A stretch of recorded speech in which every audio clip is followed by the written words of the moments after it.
हाँ तो guys, IR spectroscopy अपने पढ़ ली थी। इंफ्रारेड स्पेक्ट्रोस्कोपी जिसे बोलते थे, अलग अलग मैंने बता दी थी। इंफ्रारेड स्पेक्ट्रोस्कोपी जब कोई मॉलिक्यूल का जो फंक्शनल ग्रुप है उसके बारे में आईआर स्पेक्ट्रोस्कोपी अपने को बताती थी। अपन रेडिएशन डालते थे, अलग अलग फ्रिक्वेंसी होती थी। मान लीजिए आपके फ्लोरीन वाले चार्ट में तो आपके 500 फ्रिक्वेंसी आयोडीन की है, तो आयोडीन का बैंड होगा, स्पेक्ट्रम होगा। जैसे उस पर किरण गिरेगी, किरण गिरने के बाद 500 नंबर पे क्या होगी फ्रिक्वेंसी, सेंटीमीटर पर क्या हो जाएगी आपको दिखाई देगी। मैंने बताया था जो आपका फोर्स कांस्टेंट है वो म्यू के व्युत्क्रमानुपाती होता है। Mu bar equal to root के अपॉन म्यू, यानी जितनी ज्यादा फ्रीक्वेंसी उतना ज्यादा आपके फोर्स कांस्टेंट होगा, उतनी कम क्या होगी आपके क्या किसका मान होगा, रिड्यूस मास का मान होगा। अब इसके बाद में अपने पास आता है रिक्वायरमेंट फॉर आईआर स्पेक्ट्रोस्कोपी, यानी अपने को जरूरत क्या पड़ी है आईआर स्पेक्ट्रोस्कोपी के लिए, इंफ्रारेड स्पेक्ट्रोस्कोपी के लिए क्या क्या चाहिए।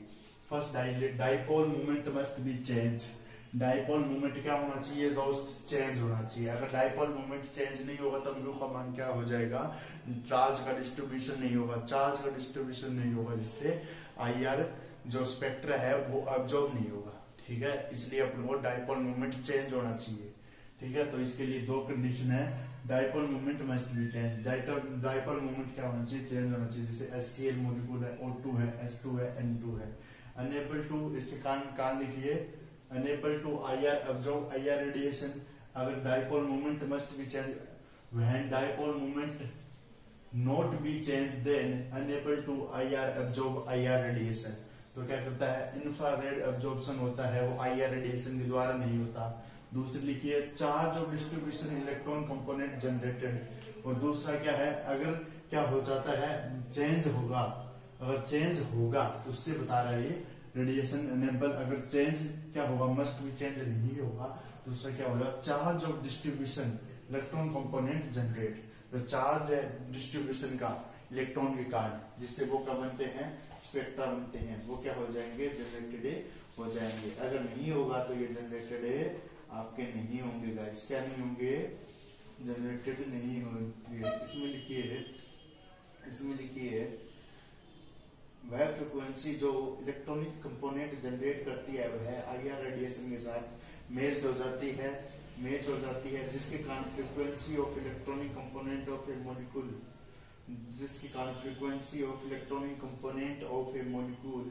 That time absorption occur.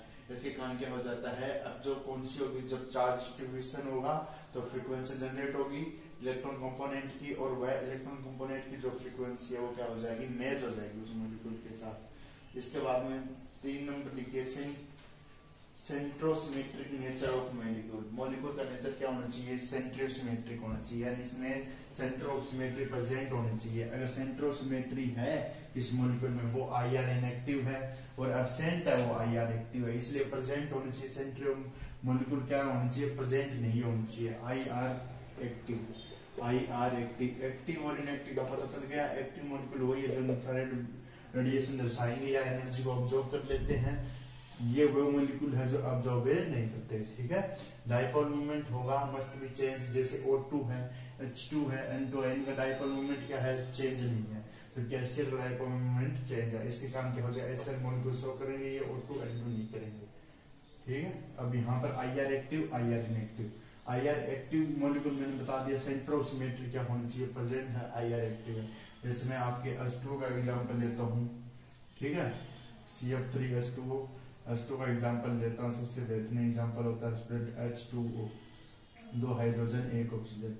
Centre of symmetry बोलती है स्टूडेंट, अगर अपन किसी मॉलिक्यूल के सेंटर से चले तो उसके आगे व पीछे क्या हो, सेम पोजीशन प्राप्त हो। जैसे इसको एग्जांपल नहीं लेते, हम CO2 मॉलिक्यूल का लेते हैं, इसको छोड़ो, CO2 का लेते हैं। CO2 लीनियर होती है स्टूडेंट, CO2 लीनियर स्ट्रक्चर होती है, इसमें देखिए कार्बन से चले ऑक्सीजन आ गया, उतनी दूरी पर क्या आ गया, ये आ गया। अगर अपन चले और सेम ग्रुप प्राप्त हो जाए तो उसे बोलते हैं अपन सेंटर ऑफ सिमेट्री। ठीक है, सेंटर ऑफ सिमेट्री है तो मॉलिक्यूल में COs प्रेजेंट है तो आईआर इनएक्टिव है। आईआर एक्टिव कब होगा, जब COs एब्सेंट होगा। COs एब्सेंट होगा जिसके कारण, जैसे HCl में COs एब्सेंट है, जिसके कारण अपन को क्या प्राप्त होगा, एक साइड तो Cl स्टूडेंट, HCl में एक साइड तो Cl मिल रहा है, दूसरी साइड H, एक साइड H है, दूसरी साइड आपके क्या नहीं है, Cl नहीं है, तो इसी प्रकार से अपन कह देंगे एक नहीं मिला सेंट्रोसिमेट्री जो है, इसलिए कार्बन व क्लोरीन दोनों के कारण क्या आएगी, फ्रीक्वेंसी आएगी। क्लोरीन की लगभग आती है स्टूडेंट 636 सेंटीमीटर इनवर्स तक, उतार लीजिए। अब इसके बाद में स्टूडेंट ओवरटोन और फर्मी रेजोनेंस। ओवरटोन में बता देता हूँ, अपने अलग से भी करवा देंगे लेकिन फिर भी बता देता हूँ ओवरटोन क्या है और फर्मी रेजोनेंस क्या है। फर्मी रेजोनेंस और ओवरटोन क्या है स्टूडेंट। ओवरटोन क्या है, एक बार अपने को इजी करके बता देता हूँ मैं। ओवरटोन क्या है, जैसे मैंने कोई भी मान लीजिए OH की स्ट्रेचिंग है, OH ग्रुप बनाया, तो इस प्रकार से बनाया, एक फ्रीक्वेंसी यहाँ यहाँ यहाँ यहाँ यहाँ पर सेंटीमीटर इनवर्स में, सेंटीमीटर इनवर्स में स्पेक्ट्रम चल रहा है, यहाँ पर स्पेक्ट्रम चल रहा है, यहाँ पर फ्रीक्वेंसी है, ठीक है, यहाँ पर चल रहा है स्टूडेंट। इसके कारण क्या हो जाएगा, ये तो फंडामेंटल पीक बोलते हैं, फंडामेंटल पीक। कौन सी पीक, फंडामेंटल पीक, यानी जो एक मॉलिक्यूल की होनी चाहिए, OH का है तो OH की होनी चाहिए, लेकिन कहीं कहीं पर क्या होती है, फंडामेंटल पीक प्राप्त ना होकर अदर पीक या बैंड प्राप्त हो जाते हैं स्पेक्ट्रा में। IR स्पेक्ट्रा में क्या होते हैं स्टूडेंट, फंडामेंटल पीक प्राप्त ना होकर अदर बैंड प्राप्त हो जाते हैं। इन्हें क्या कहते हैं स्टूडेंट, इन बैंड को क्या कहते हैं, ओवरटोन। ओवर का मतलब अधिक और टोन का मतलब ध्वनि मान ले, यानी अधिक ध्वनि या अधिक जो फंडामेंटल पीक तो प्राप्त नहीं हुई। जैसे अपन ने क्या की, किसी लड़की से बात करेंगे, उसके यार अपने तो क्रश है यार, उससे बात करेंगे, तो अपन ने सोचा चलो वो मिल जाएगी, लेकिन कई बार अपन क्या करते हैं, उससे इतनी ज्यादा बातें ना कर अपन उसकी याद छोड़ के क्या करते हैं, उसके पास वाली होगी या कोई अलग होगी, तो चलो उसके साथ ही अपनी दोस्ती होगी। तो ऐसे मान लीजिए ओवरटोन का मतलब यही है स्टूडेंट, जिसे चाहा वो नहीं मिला, जिसे नहीं चाहा वो मिल गया, तो इसे बोलते हैं ओवरटोन, ठीक है, ओवरटोन।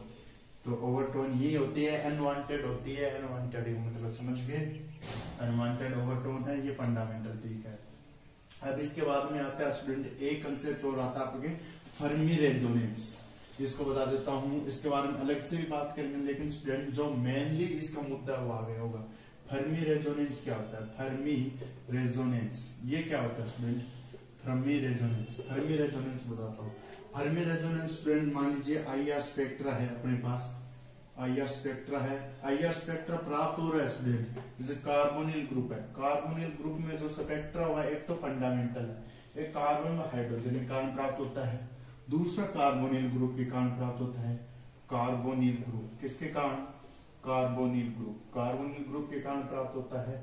तो इसमें क्या होगा स्टूडेंट, कार्बन, इसके कारण तो बेंडिंग स्ट्रेचिंग देखने को मिलेगी, ये बेंडिंग फ्रीक्वेंसी में आएगा, ये बेंडिंग IR फ्रीक्वेंसी है, ये फंडामेंटल है, फंडामेंटल। तो फर्मी रेजोनेंस का मतलब यही है, फंडामेंटल, जिसमें रेजोनेंस तो हो स्टूडेंट, लेकिन इसमें क्या आ जाए, जो स्ट्रेचिंग फ्रीक्वेंसी की वैल्यू है वो carbon hydrogen, carbon double bond oxygen दोनों के कारण आएगी, इसको बोलते हैं फर्मी रेजोनेंस। यानी फंडामेंटल, जिसमें फंडामेंटल फ्रीक्वेंसी और बेंडिंग फ्रीक्वेंसी या स्ट्रेचिंग या अदर फ्रीक्वेंसी कपल हो जाती है, उसे अपन बोलते हैं फर्मी रेजोनेंस। इसमें फर्मी रेजोनेंस में लिखिए वह रेजोनेंस, एग्जांपल के लिए लिखिए कार्बोनिल कंपाउंड, जिसमें कार्बन हाइड्रोजन की फ्रीक्वेंसी व कार्बोनिल ग्रुप की फ्रीक्वेंसी, यानी कार्बन हाइड्रोजन की fundamental frequency, carbon double bond की बेंडिंग फ्रीक्वेंसी आपस में कपलिंग हो जाती है, तो इस प्रकार का रेजोनेंस क्या कहलाता है, फर्मी रेजोनेंस कहलाता है। ठीक है, अब इसके बाद स्टूडेंट अपन कुछ बातें हैं वो याद रखनी है। एक ट्रिक लिख लीजिए, वो आपको बाद में बताऊंगा, लेकिन जो बातें हैं वो याद अपने को रखनी पड़ेगी स्टूडेंट, वो तो याद रखवाएंगे, ठीक है। तो बातें हैं वो अपन याद रखिए, और इसके क्वेश्चन करेंगे ना स्टूडेंट, जब ज्यादा बेहतरीन आपको मौका देखने को मिलेगा। ये लिख लीजिए, अब इसके बाद इसके क्वेश्चन देखिए स्टूडेंट। हाँ तो गाइस, अब देखिए स्टूडेंट, मैंने एक खतरनाक वाला आपके उलझन को सुलझाने के लिए चीजें लिखी है। ये ऑर्डर है ना भगवान कसम, याद कर लीजिए, बहुत ज्यादा काम आएगा नेट में, जेआरएफ में, जितने भी आप एग्जाम दोगे उसमें बहुत ज्यादा ऑर्डर काम आएगा। और ऑर्गेनिक स्पेक्ट्रोस्कोपी क्या एक फंडा चलता है स्टूडेंट, ये पूछा जाता है। मेन इसमें क्या है, अपन को इतना पता होना चाहिए, एल्कोहल की फ्रीक्वेंसी ज्यादा आती है एमीन से। फिर ये याद रखना है अपने को, एक इधर वाला एस्टर है वो हमेशा कीटोन एल्डिहाइड से ज्यादा वाइब्रेशन, ज्यादा इंफ्रारेड फ्रीक्वेंसी देता है। एमाइड से क्या है सबसे लो, तो एमाइड सबसे लो। अगर आपको एक एस्टर एक एमाइड मिल जाए, एक OH एल्कोहल मिल जाए, तो सबसे पहले किसको लिखेंगे, ए को, फिर यहाँ पर बी को, फिर यहाँ पर सी को। उतारिए स्टूडेंट, इसमें देखिए OH ग्रुप है, OH ग्रुप की जो नॉर्मल फ्रीक्वेंसी होती है वो 3600 सेंटीमीटर इनवर्स होती है, जबकि एमीन की होती है वो 3100 से 3300 सेंटीमीटर इनवर्स। इसके बाद कार्बन है, यानी एल्केन की, इसमें एल्कीन की और एल्काइन की, सभी की अलग अलग होती है, लेकिन नॉर्मल यही है 3100 से 3000 सेंटीमीटर इनवर्स। एसिड एल्डिहाइड है, एसिड क्लोराइड स्टूडेंट, उसकी 1800 से लगभग ज्यादा होती है। अब इसके बाद में आता है ester, RC double bond OR group, उसकी होती है 1735 से 1750। इसके बाद आता है कीटोन एल्डिहाइड, जो कार्बोनिल ग्रुप है वो दोस्त, तो 1700 से 1725। इसके बाद में आता है, बस इतना याद रखे, ई पहले आता है, के बाद में आता है, और ए है वो सबसे लास्ट में आएगा। इतना याद रखें, जो ए है वो सबसे लास्ट में आएगा, ए का मतलब जो सबसे पहले आना चाहिए वो लास्ट में कर दिया है। फिर ई के, ठीक है, ई के ए, इक्का। ट्रिक ये लिख लो भाई, ट्रिक क्या है, इक्का, इक्का, इक्का, तुमने कम का इक्का, तो इक्का समझ गए, इक्का ए, तो इक्का इसकी ट्रिक है। इक्का मतलब है एस्टर कीटोन एल्डिहाइड एमाइड, इक्का, ठीक है, OC, ठीक है, इक्का OAC,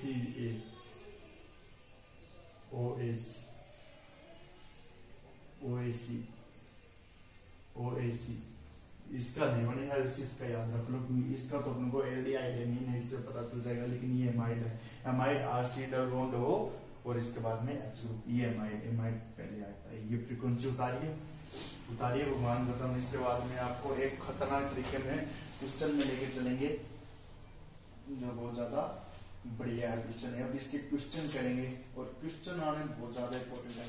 अगर आपको क्वेश्चन आ गए स्टूडेंट, ये IR स्पेक्ट्रोस्कोपी याद रहेगी, और आपको कोई भी जोर नहीं आएगा स्टूडेंट, बार बार अपने फ्रीक्वेंसी लिखेंगे। नॉर्मल 1700 से 1725 कार्बोनिल ग्रुप की होती है, सेम ग्रुप है, उसमें कोई दिक्कत नहीं है, अलग अलग उसमें दिक्कत नहीं है, लेकिन इसमें रेजोनेंस चलता है स्टूडेंट। अगर पार्शियली रेजोनेंस होगा, उसकी जो फ्रीक्वेंसी होगी स्टूडेंट, वो क्या होगी, उसकी जो वाइब्रेशनल फ्रीक्वेंसी का ऑर्डर होगा वो ज्यादा आएगा किसकी तुलना में, जिसमें पूरा रेजोनेंस होगा। अब इसके बाद में क्वेश्चन लिखेंगे स्टूडेंट, 2 लेक्चर आएंगे क्वेश्चन के, तो 2 लेक्चर आएंगे, उसमें आज तो थोड़ा सा मैं आपको 3 क्वेश्चन बता देता हूँ, 2 क्वेश्चन बता देता हूँ स्टूडेंट, इसमें 2 क्वेश्चन आपको बता देता हूँ। इसमें एक ट्रिक लिखिए स्टूडेंट, नेट में पूछा जाता है स्टूडेंट, ये क्वेश्चन पूछे जाते हैं नेट क्वेश्चन में। ट्रिक लिखिए इसमें, परसेंट वैल्यू इन व्युत्क्रमानुपाती होती है वैल्यू, जितना ज्यादा परसेंटेज होगा उतनी वैल्यू या वाइब्रेशनल फ्रीक्वेंसी। परसेंट वैल्यू व्युत्क्रमानुपाती वाइब्रेशनल फ्रीक्वेंसी, यानी परसेंट जिसका ज्यादा उसकी वाइब्रेशनल फ्रीक्वेंसी कम, जिसकी वाइब्रेशनल फ्रीक्वेंसी ज्यादा उसका कम। अब देखिए स्टूडेंट किस प्रकार से क्या करना है, मैं आपके सामने 2 चीजें लिखूंगा, और उसमें देखिए 2 चीजें लिखने वाला हूं, उसमें देखिए आप, ठीक है। एक ये है, इसी के साथ एक ये ग्रुप है। फर्स्ट क्वेश्चन तो मेरा आपसे ये है, ए और बी, इसको ए बोलते हैं, इसको बी बोलते हैं। एक आपके क्वेश्चन ये है, एक क्वेश्चन आपकी क्या है, ये क्वेश्चन है, जिसमें देखिए स्टूडेंट किस प्रकार से जाएगा, CH3 डबल बॉन्ड CH3। एक क्वेश्चन ये है स्टूडेंट, डी का वाला कौन सा है, ये तो है, यहाँ पर ये है सिंगल डबल डबल, इस प्रकार से यहाँ पर लगभग CH2 ग्रुप होगा, ठीक है। एक ये क्वेश्चन आपसे, तो स्टूडेंट मेरे को वाइब्रेशनल फ्रीक्वेंसी तो पता ही है, वाइब्रेशनल फ्रीक्वेंसी है इसकी 1700 से 1725, 1725 लगभग, चाहे कार्बोनिल ग्रुप हो एल्डिहाइड ग्रुप हो कोई फर्क नहीं पड़ता, नॉर्मल फ्रीक्वेंसी है। लेकिन अपने को अलग वे से करना student, percent inversely proportional value या इनवर्सली प्रोपोर्शनल वाइब्रेशनल फ्रीक्वेंसी।